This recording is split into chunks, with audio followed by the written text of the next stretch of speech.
Welcome back to the Wantcast, the Women Against Negative Talk podcast, lessons in moving forward fearlessly and spreading the good word. I'm Katie Horwich. I'm a writer, a speaker, a mindset coach, the founder of Want, Women Against Negative Talk, and the author of the newly released book, Want Yourself, Shift Your Self-Talk and Unearth the Strength in Who You Were All Along. I'm so happy you're here. Let's dive in. This episode is next level. I'm going to preface this by saying ever since Want first started, or rather when it relaunched, if you know the whole story of Want back in 2015, so almost 10 years ago, the number one posts on the site, podcasts, topics when it comes to the events that we've done and the Q&A that happens at those events, the number one topic, or if not number one, like one of the top 3 topics that you've wanted to dig into when it comes to your self-talk over the years and what is and isn't possible, is the topic of adult friendships.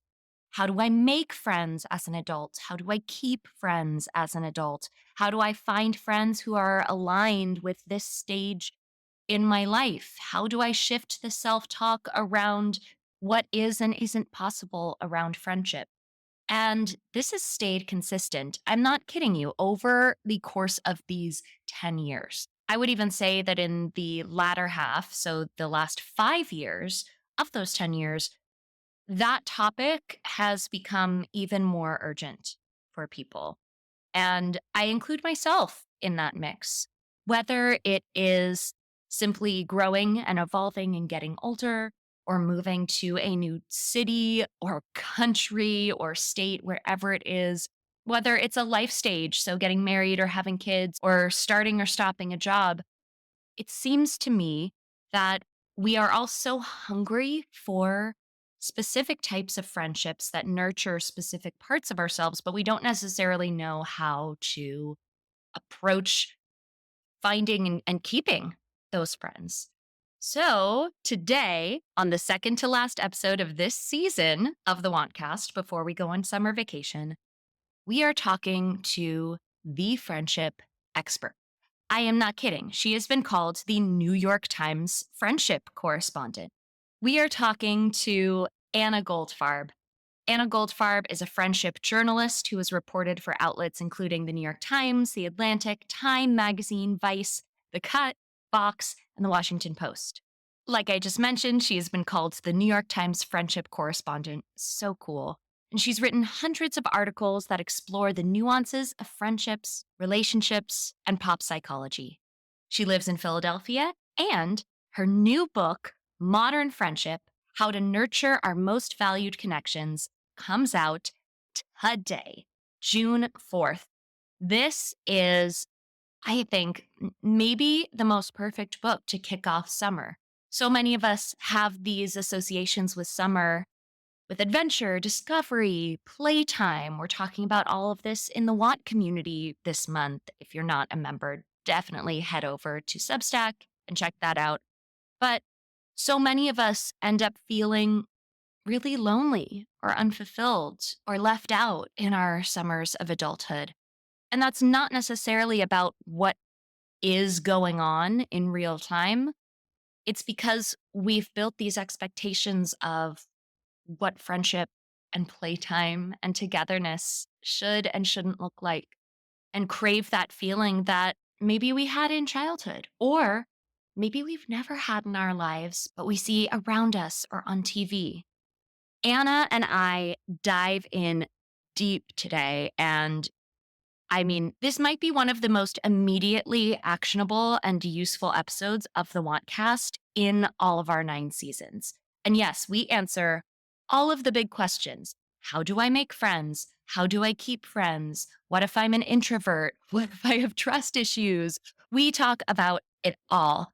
I am so excited for us to experience this episode together. I think you're going to love it. Here's Anna. It's so funny. I always ask before I do a podcast interview, I ask Jeremy, my husband, if there's anything that he wants me to ask the person who is on the other end of the interview. And I said that I was talking to you, and I said I would love to ask from the male perspective. Is there anything that you want to ask? And he's like, huh, nothing is coming to mind right off the bat, but I don't think men really want to have a lot of friends. And I was like, I am bringing that up here because I feel like that tiny comment that I got from him was so maybe indicative of the ideas that we have around what friendship should and shouldn't be in our lives, especially in 2024, that I feel like that is such a great place to start on what is and isn't modern friendship. This is a fascinating question. And I actually want to write my next book about this very thing because, to generalize, most women spend so much energy and thought and time investing in their friendships, grieving over their friendships, wondering why my friendships look so murky and scrambled and what's going on. And then you look at if you're heterosexual and you look at your partner and they're like, they're Yeah. like, I'm afraid basically having no friends, but I have you, so I have everything I need. And Yeah. the the stereotypically the woman is like, well, no, that's not how this works. Like you Right. need other You need more people. people. Well, and to be clear, he knows a lot of people, but I'd say that the people that he considers his friends, he probably has less than a handful of super, super close friends. And I'm like, well, I feel like that's all you really need, Y- right? what's interesting is as women, well, there's a few things about friendships. Friendships fall off after 30. Mhm. That's normal. That is normal, normal, normal. You're out of school, your priorities are changing, your identity's changing, you're becoming more things to more people. And that takes your time. So your friendships are naturally declining. And what we see with women in midlife is they want more interdependence with their friends. They want to be more included. They want to care and nurture their friendships. But men want more independence from their friends. They want to be free from judgment and criticism. And so you see this diverging in midlife of what we want from our friends. Mhm. And that's where a lot of negotiation happens. At least in my marriage, I'm sure a lot of people might be able to relate to that. If one partner is gravitating towards friendships, wants to understand what's happening, feels pain, feels confusion. And then the other partner is like, well, I mean, I have my few friends. I see them when I see them. I feel like I should have more friends, but I don't really want to put the effort into that. Right. So there's like a difference in willingness to expend effort on their friendships. And a lot of friendships take your time away from the family, away from the home. So there's just a lot of negotiation involved in midlife. And I'm fascinated by that. Friendships have changed a lot from generation to generation. And there's a lot of reasons for that that I go into in my book. But mostly it's society has changed so much from generation to generation. And while our parents or grandparents worked at the same job for 30, 40 years, people our age and younger, they have temporary jobs. We don't have the space and time to grow these deep roots the way our ancestors did, our grandparents, great grandparents, just the choices that we make. Our lives are so much more complex than previous generations. And our personal relationships are bound to reflect that reality. We have Mhm. so many choices now that just weren't even available to women 100 years ago. 100 years ago, you maybe married, maybe not, probably have kids, probably didn't have education. I mean, there was no internet, like, the kinds of things we are so deeply into, it's just exploded. It's just such a difference in lifestyle now that's historically new. So our friendships reflect. I mean, it's so easy to shed friendships now because it's so easy to shed your identity. You can change minute to minute with pretty frictionless. Like, you drop one set of friends, you pick up another. Yeah. We do it all the time. I mean, we've been speaking in a binary here, but really for anybody who is not a stereotypical straight white male in society in the past, there've been very few options Yeah. for other people. And so it makes sense that through time, anyone who is not that, what do you have if you don't have the work opportunities, if you don't have the mobility opportunities? You have your friends, you have your interpersonal relationships. And so it makes sense why so many of us now in this day and age who have all of these different sort of facets of their life that they're juggling and balancing and managing, that they feel almost like they're doing friendship wrong because the models from beforehand, they were following an entirely different model because the world was entirely different and balancing a friendship looked entirely different. And, the amount of friends that you had, it was almost like, I don't want to say by necessity, but there were just less things. And as more things come into your life, it's great. And also, it means that there's a reconfiguration that needs to happen. Mhm. There's a lot more conformity. Like in the Mhm. 1950s, friendships were seen as a break from the home, as a break from marital pressures. And it was mostly for amusement, wasn't that deep. But Mhm. now our friends are like therapists. Now we like Yeah. spill our deepest, darkest secrets to our friends and expect them to know how to manage these complicated situations when none of us have had really any professional training. Like, generally speaking, Yeah. we've had to adopt all these new friend making skills that, I mean, I think about my grandma's friends. I don't think that they talked the way that I talk with my friend. It's just very different expectation of what a friendship is and what we require from our friends because we move around so much. We don't have the stability of like my ancestors in a shtetl in Romania. What options did that woman have? You pick a few people that are Mhm. close to you, and now we can pick people with no restriction, different genders, different class backgrounds, different education. I Mm. mean, it's just so much for us to sort through. These aren't people that have the same exact background as us. They have very different backgrounds. They have very different ideas about the world, and it's a lot to manage. And also, what do you want out of your friend? Do you want someone that you can maybe someone does want we talked about this when we first talked, like, on the Instagram Live. You said something we did an Instagram Live together, by the way, Yeah. people who are listening, and it's on our Instagram account. You can go watch it. But you get a full hour of us today. You said something that I was like, "That is brilliant." You said, "People say that they want more friends. Why do you want more friends? What do you want to do with them? If you want more friends to do things with, what does that mean?" Some people do want friends that they can, I don't know, go to the theater with or gym friends. But for some people, I mean, you mentioned it literally the very first paragraph of your book. In 2017, Mhm. to better understand the dynamics swirling around me and learn the secret to comforting my friend who had increasingly more complex lives and problems, I began reporting on friendship, and what I found was alarmingly bleak. More than 300 million people on the planet don't have a single friend, according to a recent Gallup poll. That is staggering. And it also made me think they don't have a single friend to do what? Because if you are saying, I don't have a single friend, what's the lens that you're looking through that with? Some people want to have those deep conversations, but they wouldn't consider those people their friends because what they do with their friends is they go and do physical things. Like, how do you define a friend? Oh, that's a great question. Well, what I've learned writing and researching this book is that there's two kinds of friendships. One is a memorial friendship, and that's high on affection, but low in contact.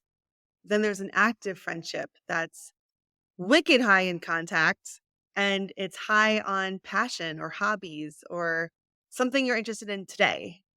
And I think a lot of heartache can happen when you confuse the two. When you confuse a memorial friendship for the standards of an active friendship.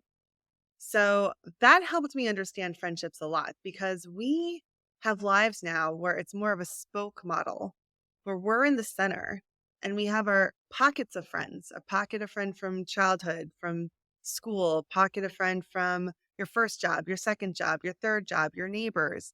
And while they have common history with you, they don't have common history with each other. And then social media kind of comes in the mix where it throws it all together into one feed. And it's very confusing because it's mixing memorial friendships with active friendships. And it might give you the impression that they're all weighted equally, that these are all my friends. This is my friendscape.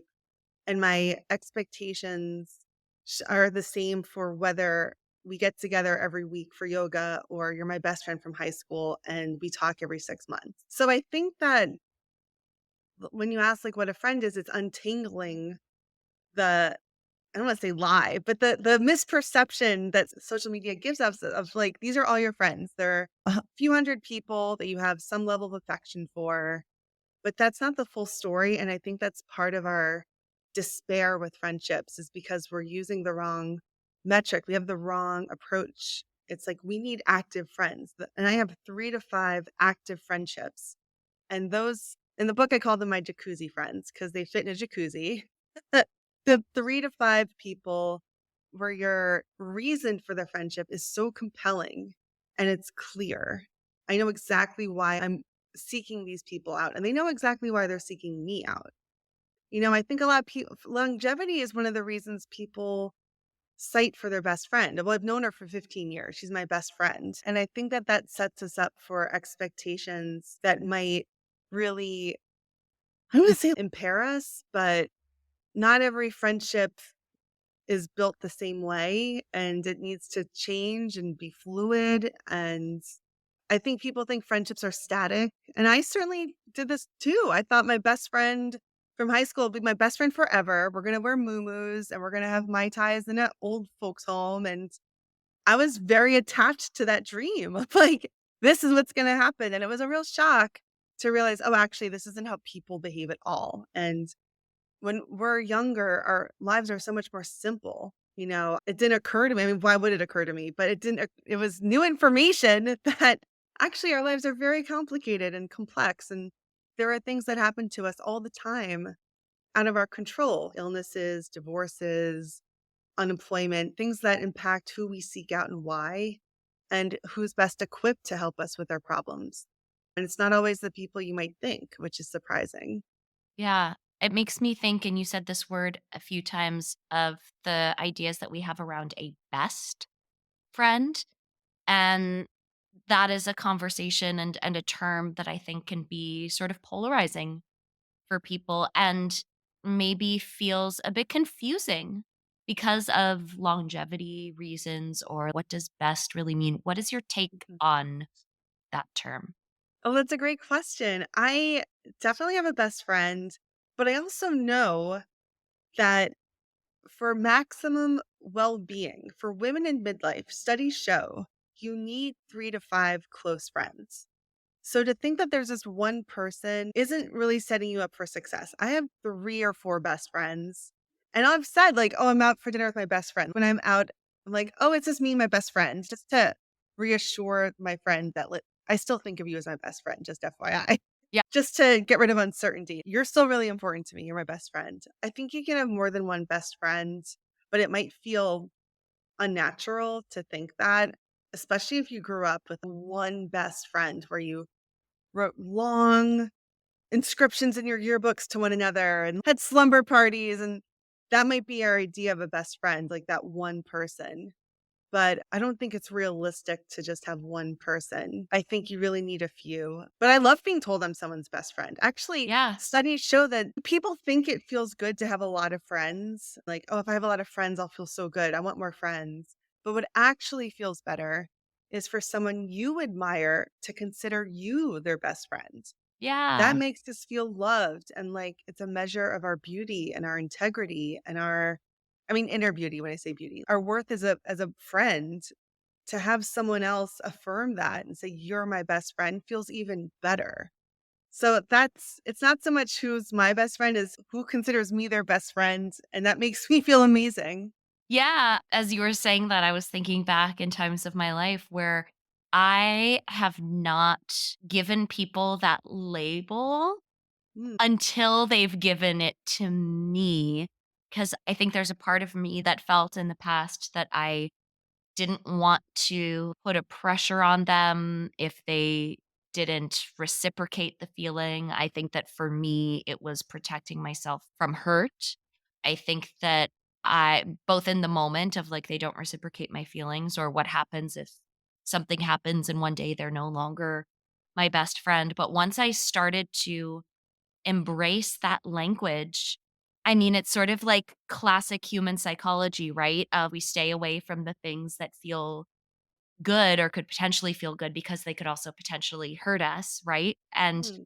I've definitely become more embracing and I guess chill around the term best friend or bestie or even one of my best friends over the years. And you're right, it feels really good. And I can feel when the other person feels good. And I feel really good when someone says that I'm one of their besties. It's a good feeling. And I think that, especially in the world that we live in now, where so much can feel so risky, not that everything is in our control, but I think that in addition to the systems and history that's around us, so many times we can keep ourselves from the types of friendships and relationships that we want because we don't want them to not work out or we don't want to get hurt, you know?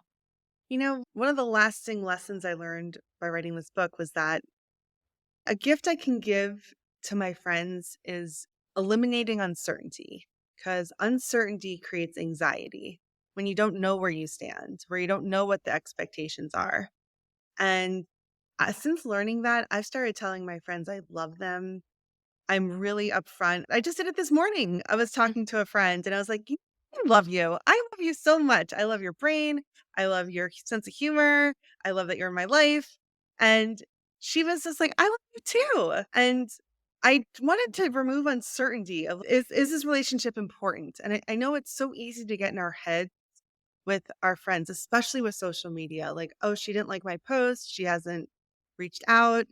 And our brains tell us stories. They will make up stories out of thin air that's more a reflection of our insecurity of, she doesn't value me. It's like, well, I'm just afraid she doesn't value me. I don't know if it's actually true that my friend doesn't value me. Right. So I've really committed to trying to nix uncertainty in my closest active friendships of like, you are so important to me. You're in my jacuzzi tier. Here's what that means. That means I'll reply to your text as soon as I can. Like, you're a first day response in my cell phone. Not everyone can have that status. I think that's realistic. That's a realistic approach. But I've let my friends know, you're in my jacuzzi. I'll respond to your texts. I'll give you a little birthday present. We'll do birthday presents. We can do holiday presents. We'll celebrate holidays together. And they just know. They never have to second guess of, where do I Yeah. stand? Where do we stand? What does this friendship mean? I just tell them, I'm like, here's what it means. Here's what it means to be my friend. And let me tell you, I used to hate having my birthday. The past few years, my birthdays have been really rough. Birthdays, I think, especially for women, are this crucible of like, where do my friendships stand? What are we doing? Who cares about my birthday? Who wants to celebrate with me? Who's reaching out? And this was the first year since writing my book and me understanding the difference between memorial friendships, active friendships, jacuzzi friends, learning how to conceptualize my friend group. I heard from everyone in my jacuzzi friend group by 10 a.m. on my birthday. And it Mm. was like, it just felt like enough. I felt like anything else was a bonus. And I finally felt like I had enough. And so much of our society is like, it's not enough. It's not enough. You need more. You need more. And I want people to have that feeling too of, I have everything I need. This is enough. Everything's a bonus. What about people who are like, okay, Anna, that sounds incredible.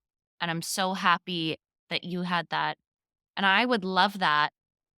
I feel like I have friends, but I don't get that.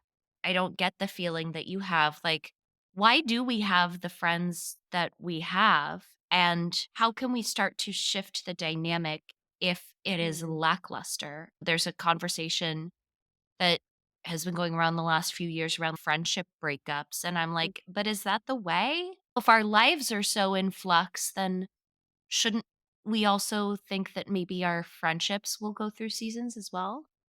What I learned is that every friendship needs an about, and the about needs to be clear and compelling to both people.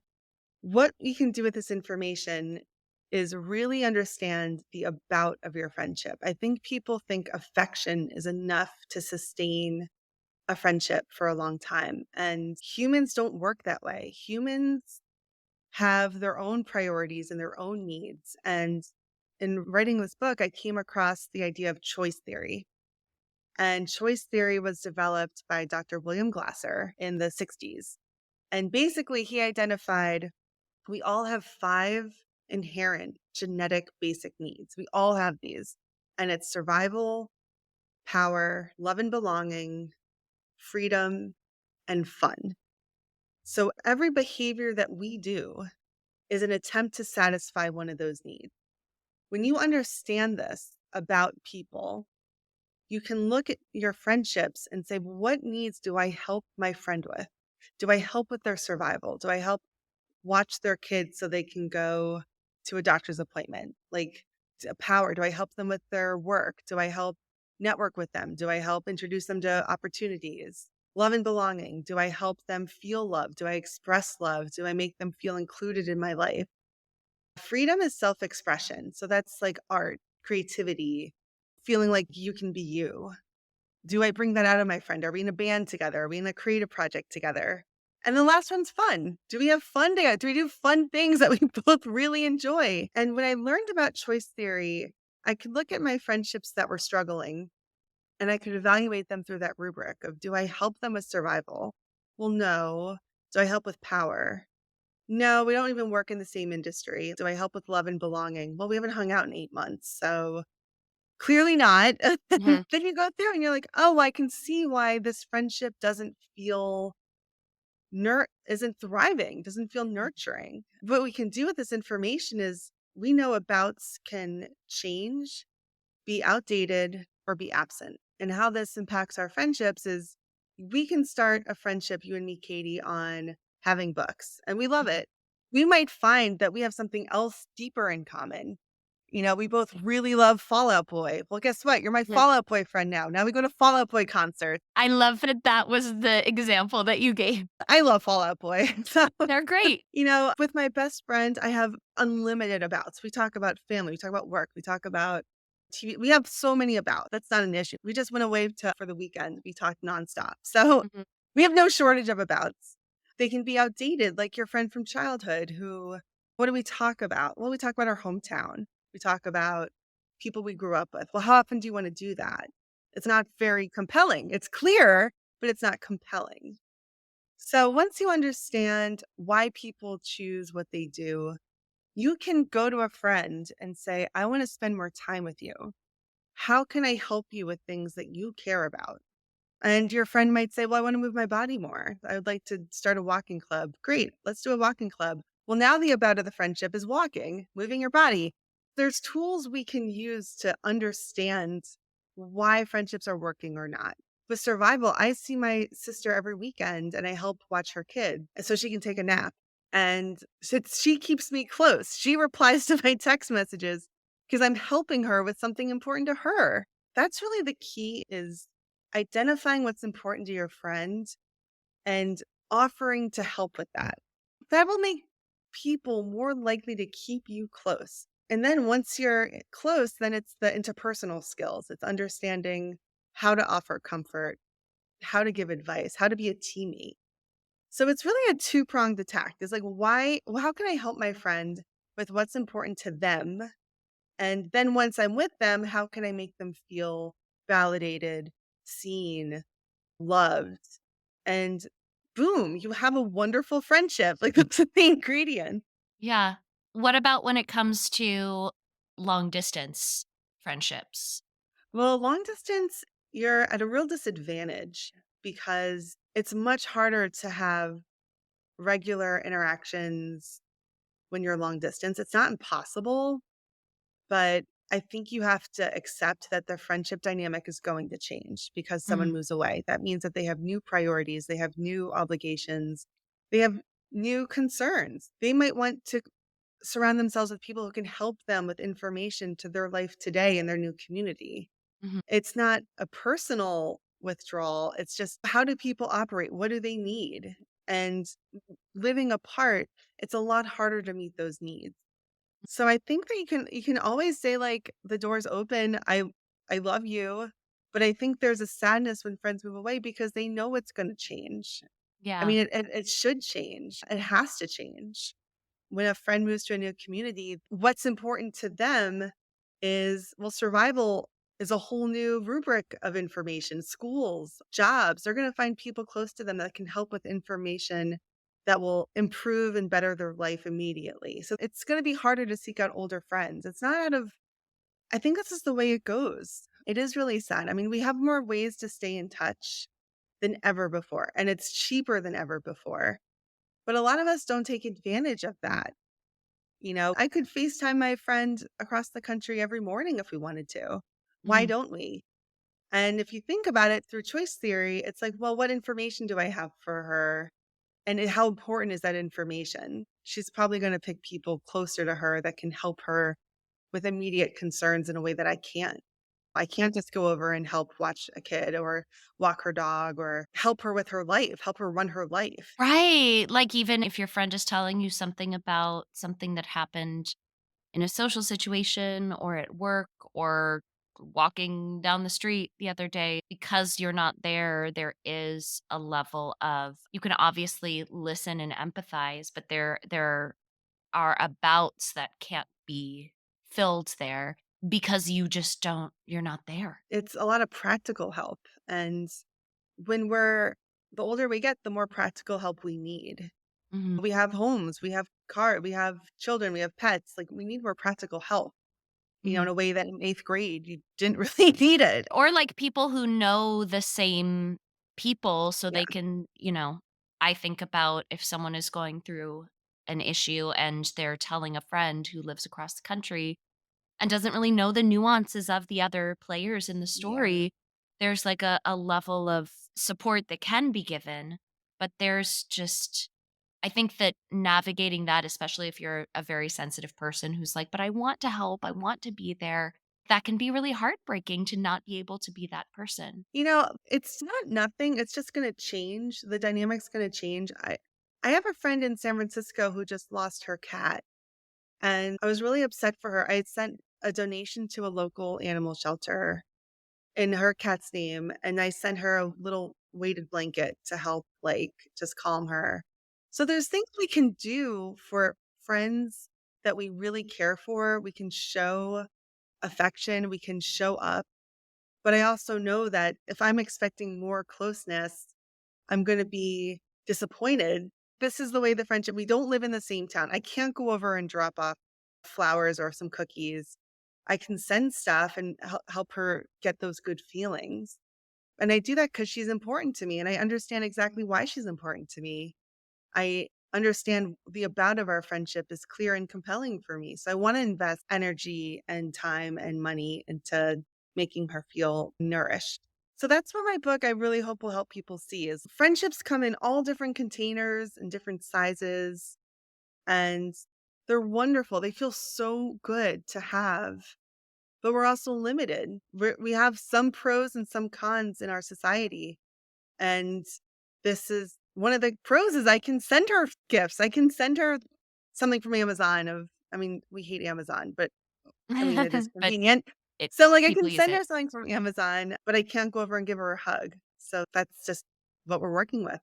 You also mention, and I think that this is particularly important to speak to when it comes to the long distance thing, that there's a whole section that says your personality quirks make it harder to make and keep Mhm. friends, which doesn't say, okay, you need to become an entirely different person.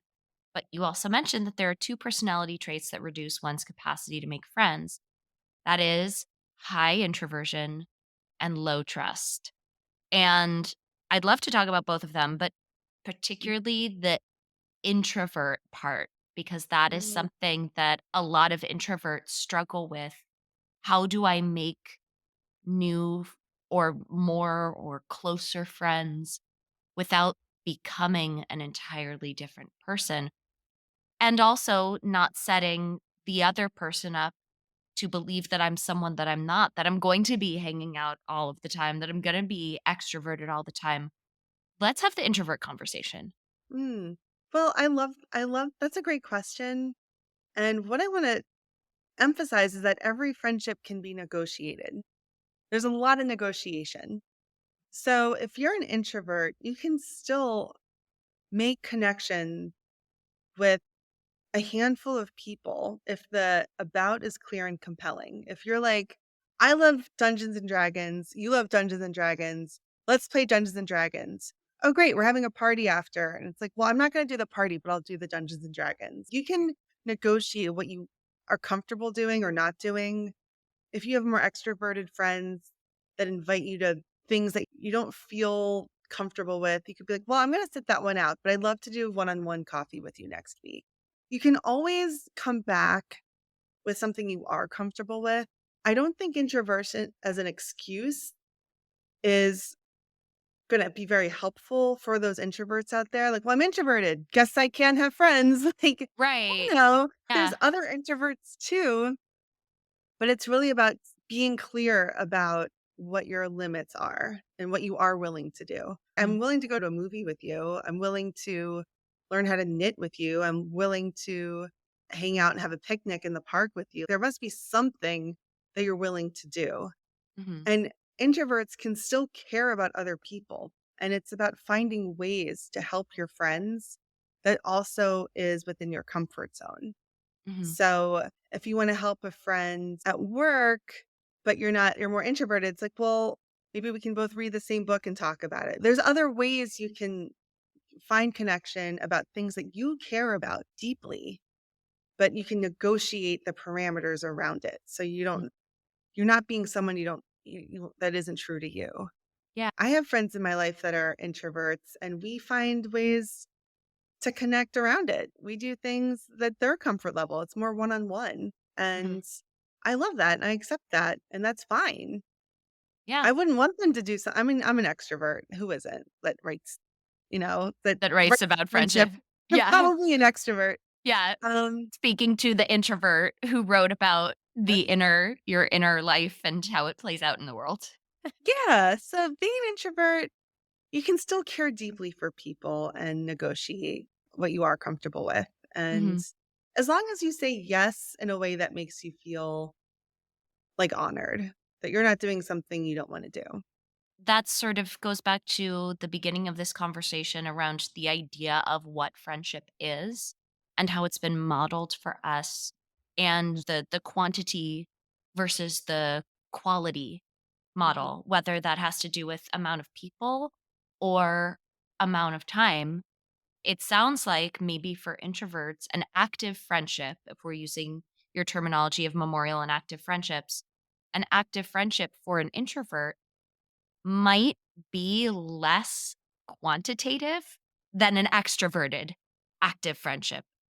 And what you're saying is that's okay, but you've got to define your parameters so it's not up here in the ether, like out to society to determine.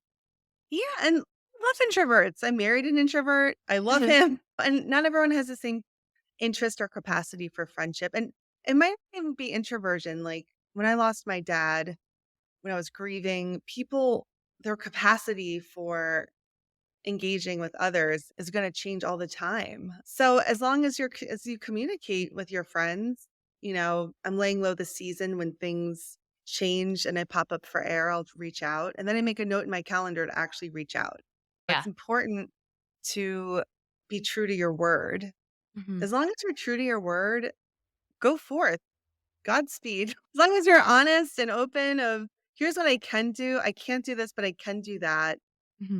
I think people will love being your friend. They will love it. Oh, I love that. And I think that a lot of people listening needed to hear that right now. That also goes into the next question that I had, which was about what happens when life is really, really lifing. And Mm, how do you, I don't even want to say like make time for or fit in your friends, but how do you nurture, let's use that word. How do you nurture your friendships in a way that feels regenerative and nurturing and not depleting when life revs up and things get really hard. Well, my guiding principle is to nix uncertainty, Mhm. to minimize uncertainty as much as you can with your friends. And it's not going to be every friend. You're not going to post on Instagram like, hey guys, having a rough week. See you Right. around. It really is. This is the beauty of having a few tiers of friendship. I know who the top three friends are, and I talk with them pretty much, if not every day, like a few times a week. I mean, pretty intense with my jacuzzi friends. That's the core group. Those are the ones I would be most likely to explain my situation. I'm having a really busy season. I love you. I'll reach out next month when things are easier. That's the group that needs to know. I mean, you don't need to let your memorial friendships know, hey, I'm not available for the next 3 weeks. You don't talk Right. to them that much anyway. Like, you're not Right. going to, like, hey, just FYI, still continue to not talk to me. I'll catch you on the flip side. It's really just knowing the active ones and being in touch with them so they know what to expect. And that's part of the commitment you're making to having an inner circle is that you will share when you can't engage as much. And then the next pool after the jacuzzi is a swimming pool, a group of friends. And those are the people you double date with. You might house sit, you might babysit for them. Those are the other people that you make a reasonable effort to be in touch with them as much as possible. You might take a day or two to reply to a text at most. With those people, it can just as it comes up. I mean, I'm trying to think when things get really busy, it's never too busy to talk to my jacuzzi. That's part of the commitment I make to my Yeah. friend. I will never be too busy to reply to you. And it's not to Right. everyone. It's really just to a few people. So maybe it's even a matter of getting really honest with yourself about how you have, I don't want to say labeled in a way that diminishes it, but really how you've categorized and labeled your friends. And maybe you've been labeling a lot of people jacuzzi friends that actually aren't jacuzzi friends. And Yes, that's why you feel so overstretched because, like, yes. you're trying to jacuzzi with all of these people instead of the true jacuzzi friends. I liken it to going grocery shopping when you're hungry. Oh, I love that analogy. And you just put whatever in your cart.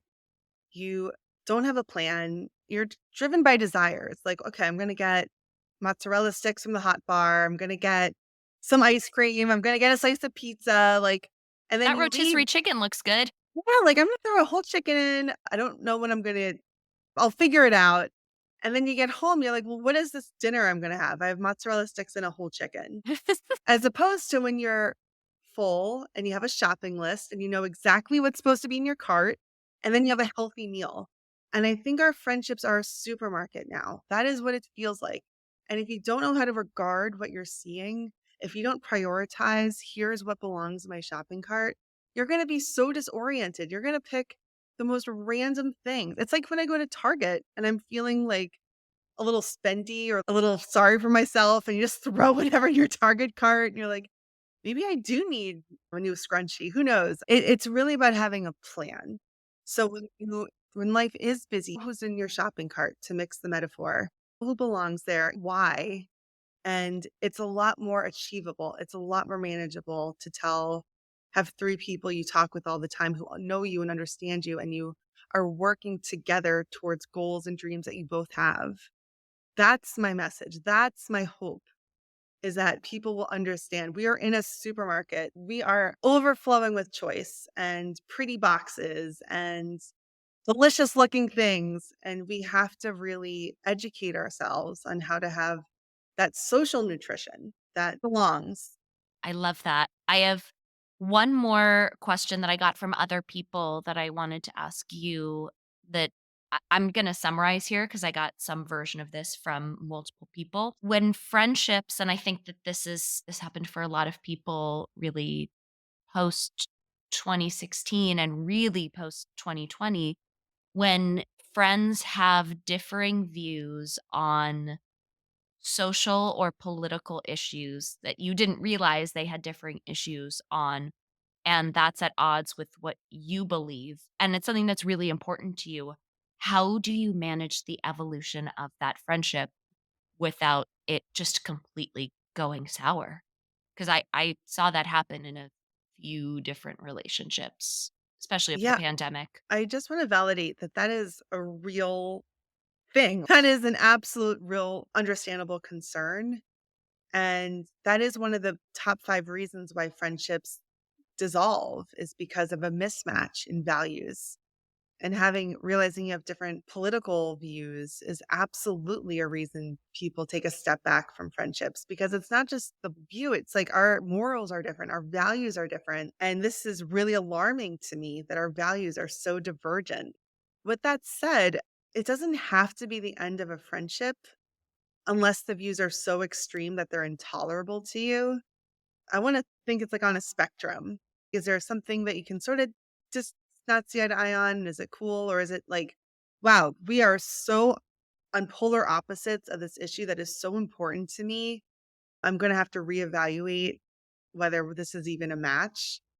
I think that that's fair. And really, this is the burden that social media puts on us is because they share, assuming that this is through social media and you saw your friend post something that's, it's just really controversial and really, I want to say divide. It's really just galling. It's like, I can't believe you think this. And this is why social media, it's detrimental in a way because the social media isn't designed for nuance and conversation. It's designed to get you outraged or click or comment or engage.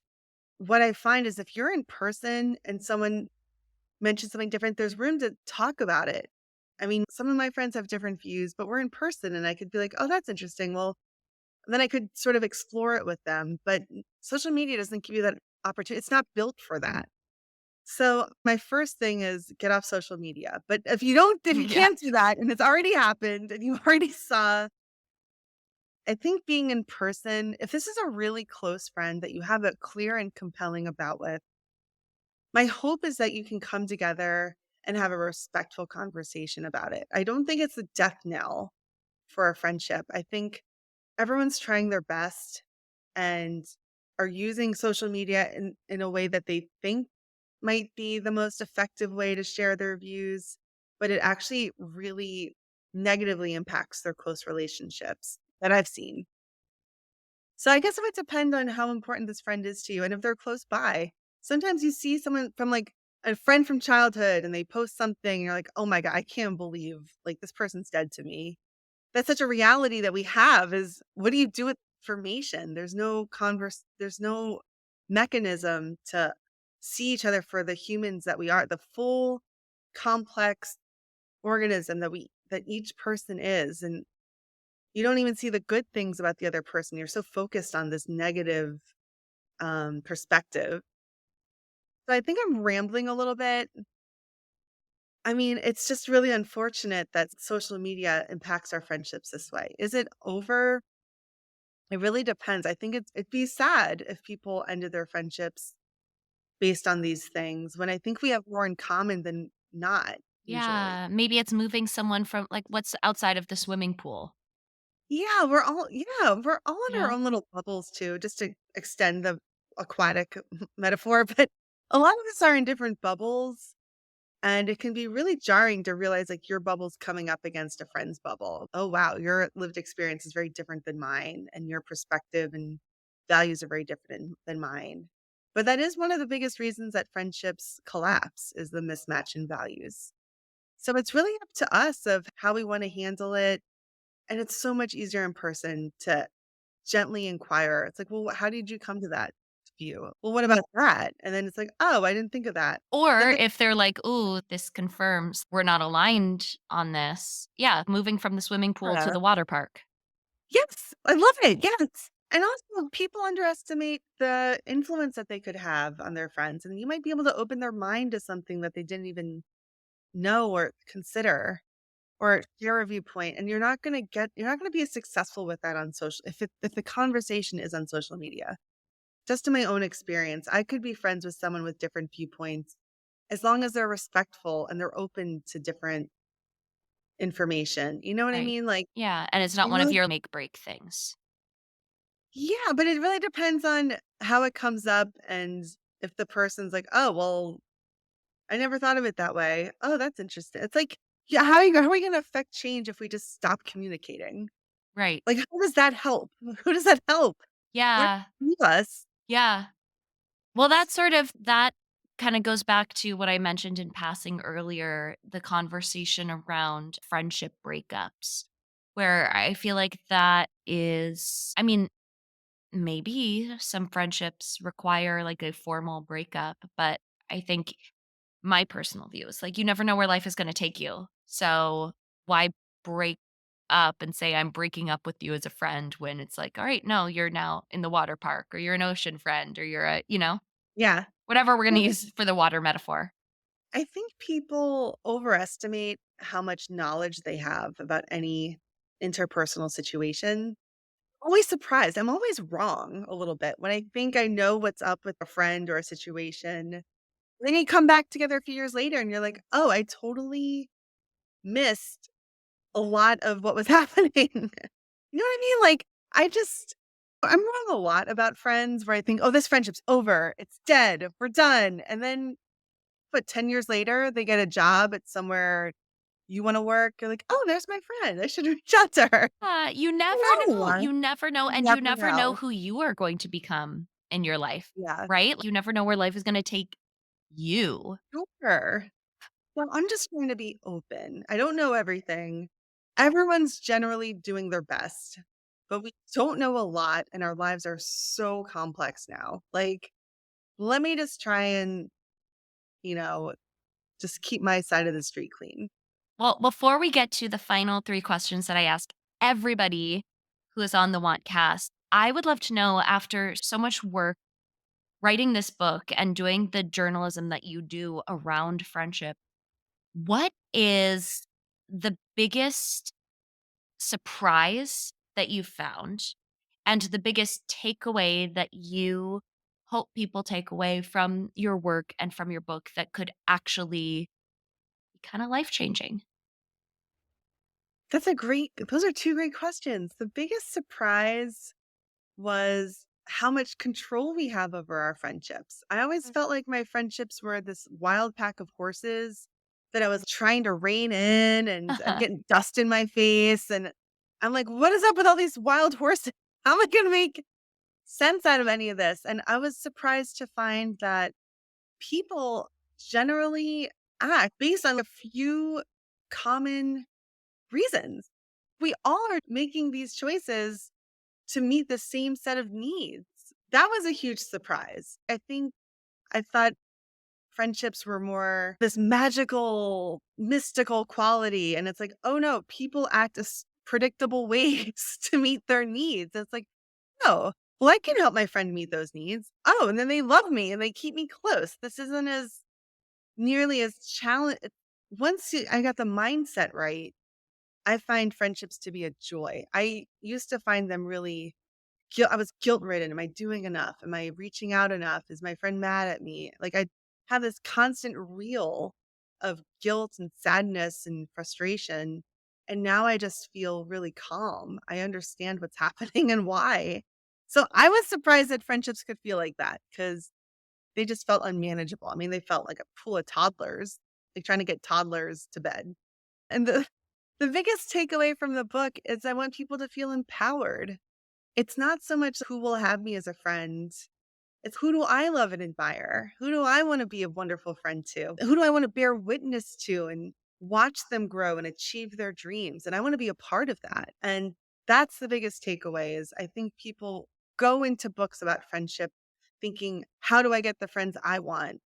But I'm hoping that they finish the book being, how can I be a great friend to these people that I cherish and treasure? And it just feels so good to be a part of other people's story.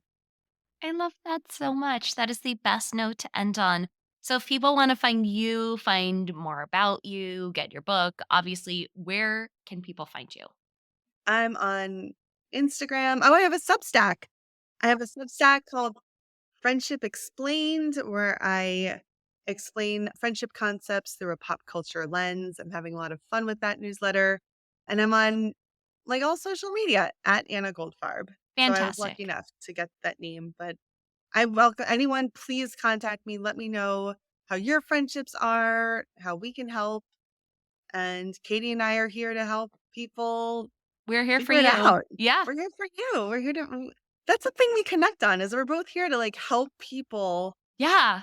That is one of our abouts That's one of our about in our budding friendship. in our budding friendship. That's exactly how it works. Yeah. Love it. I love it so much. Okay. So I ask everybody these 3 questions. I used to call them quick fire questions, but there is nothing quick or fire about them. So they could be like slow burn questions. You can take as long as you want. Everybody defines positivity a certain way, and it can be a loaded word for a lot of people. But what is your definition of positivity? Positivity is, I think, making people feel valued and seen and loved and giving the gift of certainty of I am here Mm, for you. I love that.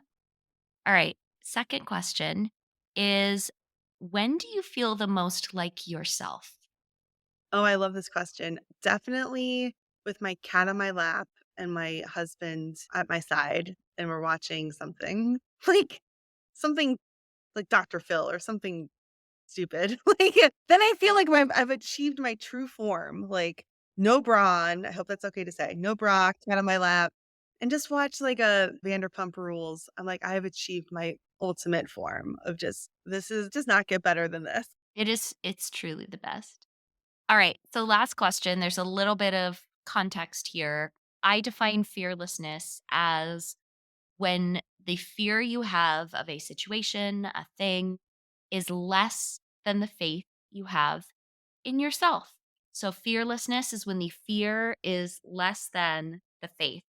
Given that equation, Anna Goldfarb was Fearless. Moving around so much, I don't know if you can relate, Katie. I'm a pinball. I've lived in 3 different cities, and I'm so used to being the new kid in class and being the new kid on the block. And I think I feel fearless when I get to meet new people, just get people into their world and just happy to be here. Like I have a vibe of I'm just happy to be here. I think I feel most fearless when I feel happy to be somewhere. I'm just happy. I feel lucky to be here. I'm lucky that you took an interest in one of my work and I don't take it for granted. So I feel fearless when I get to see other cool people want to help.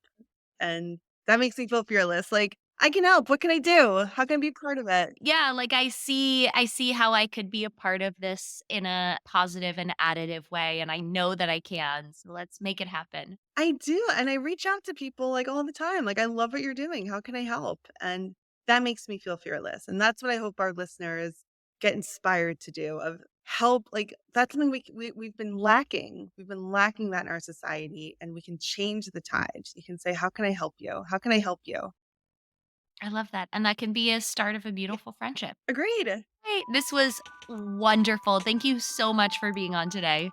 Thank you for having me, Katie. Thank you so much. That was Anna Goldfarb.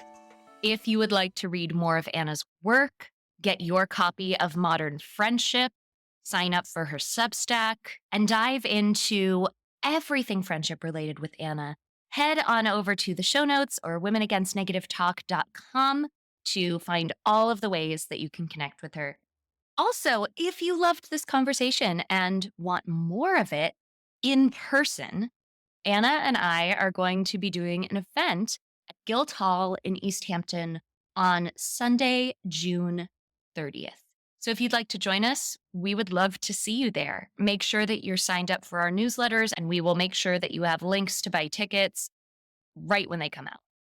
This is the second to last episode before we go on summer vacation, and then we head into season 10 of the Wantcast. I am so pumped. We have some incredible guests already lined up. So if you are not yet subscribed, make sure that you are subscribed to the Wantcast wherever you listen to podcasts. And of course, if you like the Wantcast, then make sure that you pick up a copy of my book, Want Yourself, Shift Your Self Talk, and Unearth the Strength in Who You Were All Along. As they say, wherever books are sold. And I just have to say thank you so much to everybody who has read the book, who sent me such beautiful, personal, nuanced notes about how it is impacting you in your life and how you're moving forward fearlessly with it.